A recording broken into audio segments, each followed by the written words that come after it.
बोलिए शंकर भगवान की। कामर उठाई रे लोटा से जल चढ़ाई रे जल चढ़ाई रे। रिकॉर्डिंग बाय उजाला म्यूजिक राघवपुर सकरी। जाइर गेले सावन भैरे आइब गेले पावन भैरे जेबै हम बाबा के धाम। सुबह शाम पूजा करबै काम नहीं दूजा करबै लेबै हम बाबा के नाम। अरे भाई कुछ अपने अंदाज में कह। जाइर गेले सावन भैरे आइब गेले पावन भैरे जेबै हम बाबा के धाम। सुबह शाम पूजा करबै काम नहीं दूजा करबै लेबै हम बाबा के नाम। कि हमू कामर उठैबै रे बाबा के जल चढ़ैबै रे। कि हमू कामर उठैबै रे लोटा से जल चढ़ैबै रे।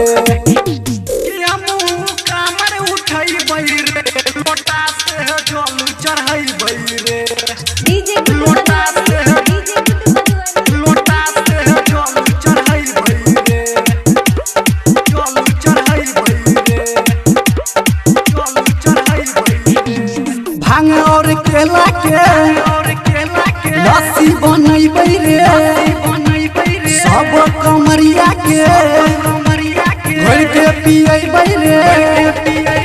भांग और केला के लस्सी बनैबै रे सब कमरिया के भर के पियैबै रे। कि हमू कामर उठैबै रे बाबा के जल चढ़ैबै रे।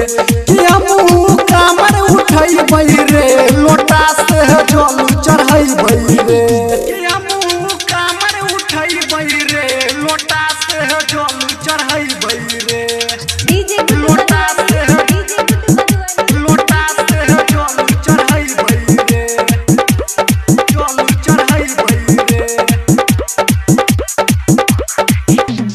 कहै छै बौकू रे झिलम जराबै रे बाबा के जेना रे धुआं उड़ाबै रे।